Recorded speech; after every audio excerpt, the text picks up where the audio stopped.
Team, it is never about circumstance. It is always about strategy. It is never about environment. It is always about execution. It's never about what happens to us or what's going on in the economy or what's going on. It's how do we respond and how do we react that matters.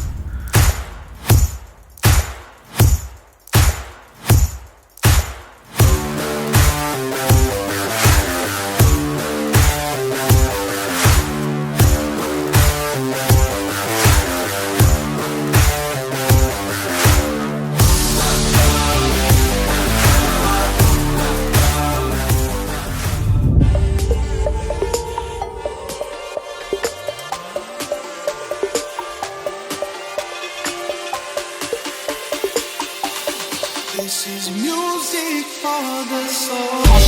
Please get on your knees. Came from the jungle, up in the trees. I got a few tricks up in the sleeve. One wrong move, I'ma let out the big shoes, check out the crease. Blow like I'm Bigfoot, step on the beat. Make a man's run till he step out the crease. When the whole place scream, gotta get out the.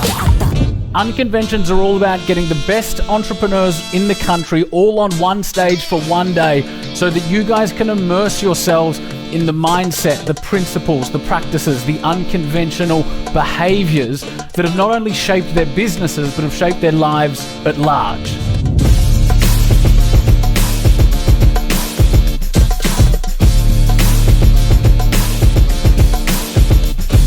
What we're talking about in this session, team, is how do you scale to 7 or 8 figures and ultimately build a structurally sound business that can grow without you. Entrepreneur starts business, right? And as entrepreneurs, we're really good at having an understanding of a market opportunity, and we're really good at having a deep empathy for a consumer.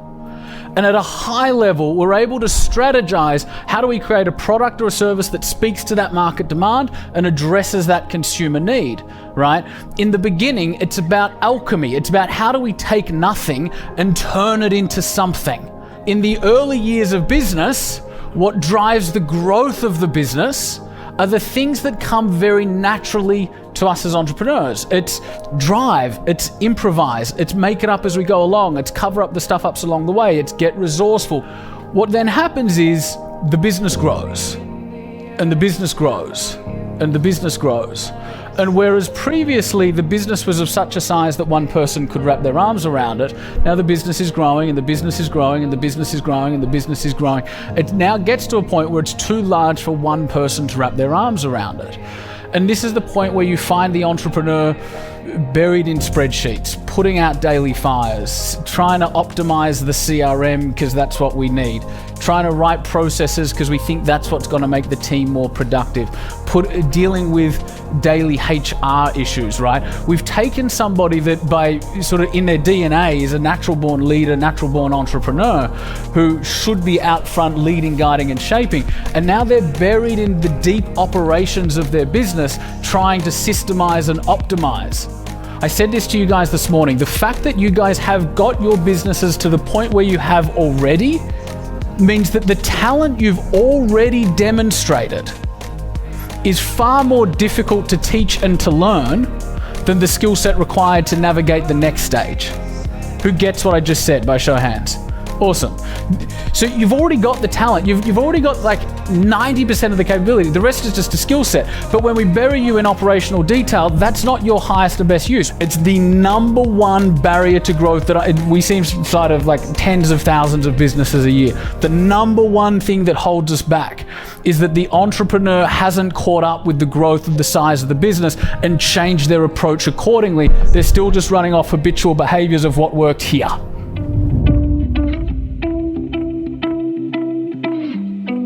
Lorna Jane has built her business to an estimated value of $500 million and opened 200 stores worldwide. Listed on the BRW Top 30 Rich List and inducted into her Businesswoman's Hall of Fame, Lorna Jane. So guys in the back, cue up the reel. The theme of today is unconventional thinking in business. Can you think back? Is there a moment that you realised that you were really onto something? There have been a lot of defining moments in the life of Lorna Jane. I've been doing it for 30 years now. I'm not an overnight success, but I think what we've built is something that allows us to grow at the rate and in a way that we're comfortable with. Work-life balance doesn't happen. In fact, it doesn't really exist. To me, if you want to be successful, you have to work really hard. You have to work long hours. But there are ebbs and flows in a business, and when you're needed, like in fashion, you've got a fashion show to do, you've got a range to release, you're really busy, you're going to do late hours, you're not going to get much time to exercise, just get your food right. But then there's other times when the range has been released and there's a few days when the salespeople can take over, you can then have that balance. So to me, it's just about juggling. But this elusive work-life balance, I think if you love your job and you're passionate about your business, you shouldn't really be having to search for it. First of all, thank you for leading the way for women and being incredibly inspiring. My question is, how do you know when to let go of an idea? It depends what it is. Like if it's a really big idea and nobody's getting it, then that could mean that you're onto something. That could mean that you have something new. And I think in business, it's important to be a leader and a person who's pushing new ideas, because that's where you're going to have your success. If everyone gets what you're doing and understands it, then you're acting like everybody else. Unfortunately, he is in the Melbourne lockdown, but we can stream him in. So he's the co-founder and CEO of Who Gives a Crap. Let's bring up Simon. Guys in the back, here we go. Today, what I want to do is break the presentation up into two parts. So I'm going to talk to you a little bit about my story and how I've ended up doing what I do, which is admittedly a little bit different to most people out there. We subscribe to Dan Pink's theory that he talks about in a book called Drive. And we twist it a little bit. He talks about motivation, but we think about it, being happiness. In the workplace, coming from autonomy, where we're setting clear goals for people and then getting out of the way and allowing them to achieve them. Mastery, where our team are working on core skill sets that they truly care about. And purpose, where their work is laddering up to the greater good. Now, we're really lucky to have a lot of purpose in our organization, and so it becomes our job to think about how we connect the team into that purpose. And so we make sure that all of our metrics for what our team are working on this month, this quarter, this week, all of those metrics are laddering up to the purpose that we have as an organization, regardless of how our customers find us, whether it's for the ease of home delivery or they love the packaging. What they remember most and what they want to share the most with other people is the impact that we have on the world. Hey team, I've just come off stage here at the Unconvention. Now this event is about immersion. It's about getting the world's best entrepreneurs on the one stage for the one day, so small to medium-sized business owners can learn what are the unconventional principles they're using to drive their business forward and build meaningful lives. So far we've heard from Lorna Jane Clarkson from Lorna Jane. We've heard from Simon from Who Gives a Crap to talk about a real impact-driven business and how they have built their movement. We're just about to hear from Samantha Wills from Samantha Wills Jewellery, who's an entrepreneur that I have a huge amount of admiration for. It's a lot of learning, a lot of implementation. And today is the beginning of a multi-year journey for so many people in this room. There's a lot of lives being changed and businesses being built as we speak. There is a lot of magic at this Unconvention as usual. I look up to people that have changed or influenced the course of history. Whoever it is from any walk of life, when people have had a larger-than-life legacy, I'm deeply curious to understand what are the principles they've used to get there. Maybe, baby, this what flying feels like. The atmosphere is amazing. There's well over 500 seven-figure entrepreneurs there. Just a massive injection of motivation as well, being there with so many entrepreneurs all in one room.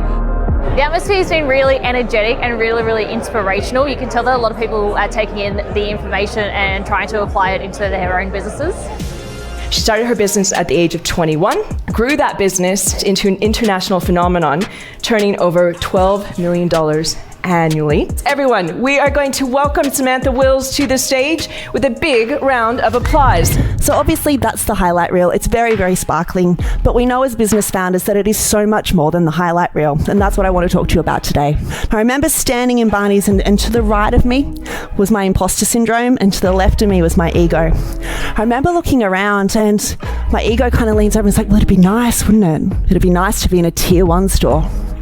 I kind of was like, yeah, it would. Then my imposter syndrome leans over and was like, well, if you were a real designer, you're not even a real designer, but if you were a real designer, you'd be designing, product that looked more like this. My intuition was like, don't listen to them. You found success with your authenticity. Stay in your lane. Stay with what you're good at. And I guarantee you, if you do something inauthentic and you find a bit of success with it, you find this crack in the window that you can slip through, it's not sustainable, because anything that is built not on authenticity has no foundation and it has no roots of origin. Stick to your brand, stick to your values. That's when you find the market that is meant for you. Surrender your specific idea of success. And what I mean by that is, I think throughout my career, for so much of it, I was like, that's the one point we're going to, that's the success point. And I held on so tightly to it that I really didn't see a lot of the time that these incredible opportunities that were probably even better than what I was aiming for were unfolding around me. So release that a little bit, know which direction you're going, but take the time to look around. I think it's important for people to come to events like Unconvention, especially after the year that we've had with COVID. We can get into these real kind of echo chambers and really insular. So to be able to step out, network with people, share stories, it really adds that human element back to it. And I think it's about one person supporting the other and then a whole group. And it's so important to do that. What got us to where we are isn't going to get us to where we need to be. If you get to the point where you're purely wearing the hat of entrepreneur, it's literally Mr. or Mrs. CEO, send me a board pack a week before the board meeting. I'll review the agenda. I'll add any agenda items. I'll add any questions. I'll help you develop strategy on a twice annual basis. If you need networks, call me. If you need money, call me. Here are the keys, drive. That's entrepreneur. Entrepreneurs build assets. And we build assets that work without us. But we get to a point where there is so much more to the business, but the entrepreneur founder is still playing most of their time in product development and delivery, or service development and delivery. If you're spending most of your time in product, we don't have a company, we have a job. Think of it this way. Our job as an entrepreneur is not to deliver a product. Our job as an entrepreneur is to build a company that delivers a product. I get a lot of entrepreneurs saying to me, Jack, I'm falling out of love with my business. I would challenge you on that. 90% of the time, it's not that you're falling out of love with your business. It's that you're falling out of love with the stage that your business is at. And so again, once there's movement, once we get unstuck, you tend to fall back in love with it, right? Businesses are like any long-term relationship or marriage, right? It ebbs and flows. You just got to know what to do to revitalize the relationship. Team, hear me when I say this. Human will can overcome insurmountable obstacles when you decide to. And entrepreneurship a lot of the time is challenging. A lot of the time it's super fun, a lot of the time it's exciting, but we all go through challenging periods. And hear me when I say this, human will can overcome insurmountable obstacles. We are going to invite another amazing individual up on the stage. And I'd like to introduce you to the amazing Johnny Cass. One of the main reasons, having worked with tens of thousands of entrepreneurs around the planet, why a lot of entrepreneurs don't succeed is very simply because they get caught in doing. You are great doers. And remember, I'm trying to condense 20 years of psychology into like a 1-hour presentation. And some of these habits and some of these behaviors and some of these thinking, believe it or not, actually stem from your childhood. So some of us become really great doers, and because we become really great doers, we never get around to managing. And because we never get around to managing, we never get around to what? Leveraging. I can teach you structures, we can teach you how to close more deals, we can teach you sales, we can teach you marketing, we can put the right people in the right places. But if you don't believe that you deserve success and that you're professionally worth being successful, it's a really big push up the hill. I hate to say it, but if you're miserable, your employees will be miserable. Write this down, I'm sure you've heard this before. A fish rots from the head down. A fish rots from the head down. Love and gratitude expand your business. Fear and guilt contract your business. I'll say it again.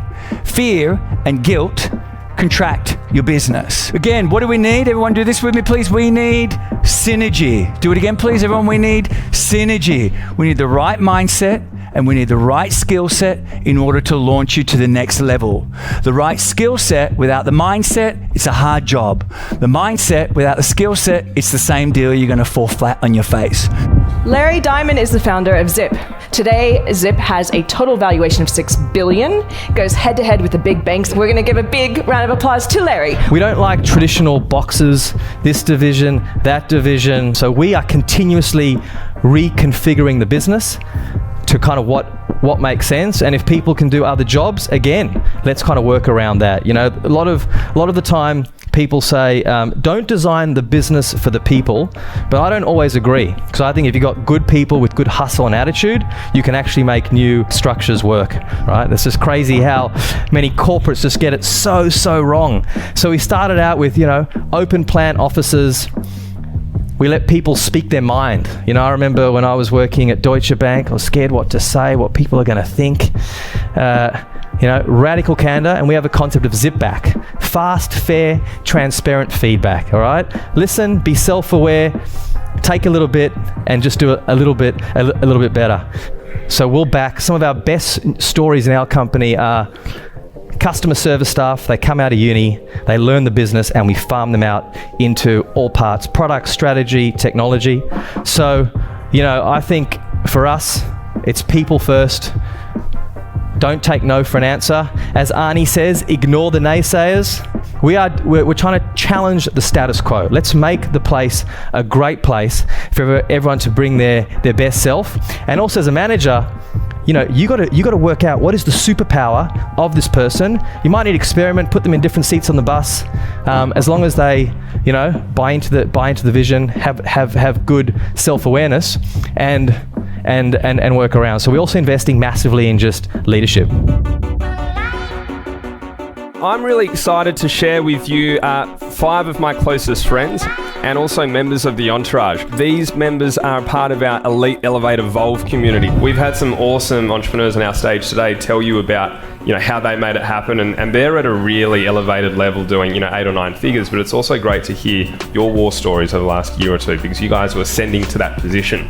What have been some of the times that nearly broke you, where you applied some wisdom or some unconventional thinking or some guidance, and it made a big impact how you navigated through that stage?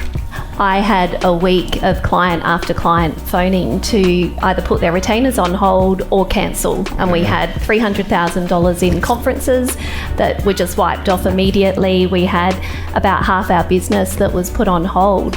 And it was right at the time that the Entourage had just run a workshop around profit first. And my biggest turning point in that moment was know your numbers. I'd been running my business for 12 years of passion, I love what I do. It was all around getting success for my clients, getting them in the media, doing media training, building their brands through digital marketing. And I am not driven by the numbers, but what I learned very quickly is when you've got 12 staff on full-time salaries and you're faced with that moment, you need to know what those numbers look like and then make a plan. Really just trying to understand your place, especially with it's your husband or your wife or whatever it is in business. If you can work out what either of you are good at, stay in those lanes. And I guess a word of advice, make sure whatever you're doing in business, you're doing really well before you start looking at that next opportunity. It's always nice to have that vision of other opportunities and never not explore them, but just make sure that you don't take your finger off the pulse, the areas that are being successful for you. It's similar to the first conversation that we had. They thought it was a challenge in the partnership. And what I was explaining was that's not it is currently a challenge in the partnership. However, it's the very magic of the partnership. If we've got a model and if we've got language and if we've got tools to cooperate with one another, we actually want to be working with people that are fundamentally different to who we are. We should be values aligned, but we should be fundamentally different. So even those of you that aren't necessarily in business with your other half, it might be a business partner that's not a life partner, or it might just be your team a lot of the time. You want people that have different opinions. That's the point of building a team. And so from that will arise friction. And when managed well, that friction creates the best partnerships. That authority to our industry, that we are the ones that are keeping your finger on the pulse about what's going on, and we were showing the confidence that keep going forward. And so because we were showing the confidence, we actually did really well during COVID because we showed that confidence and passed that confidence on to our consumer. Hindsight's a hell of a drug. If you guys met yourself 10 years ago or before you started the business, what would one piece of advice that you would give your past self now knowing what you know? There's an amazing clarity to being told your gut feeling is right. To feel like you don't have to kind of be pretending, letting the imposter in, or putting on a hat that doesn't feel right for you. There will be many voices and many forces that try and steer you down a particular path based on their opinions or their experiences. And it's really important to get in tune with yourself, turn the volume up of that inner voice we spoke about this morning, and live your life in a way that is aligned to that unapologetically. And I don't mean unapologetically externally, but even internally. Sometimes we second guess ourselves because we're going against the status quo, we're going against, societal norms. I think I would just say, look, Jack, you're going to do that anyway. Have resolve around it and don't apologize for it. To our panelists.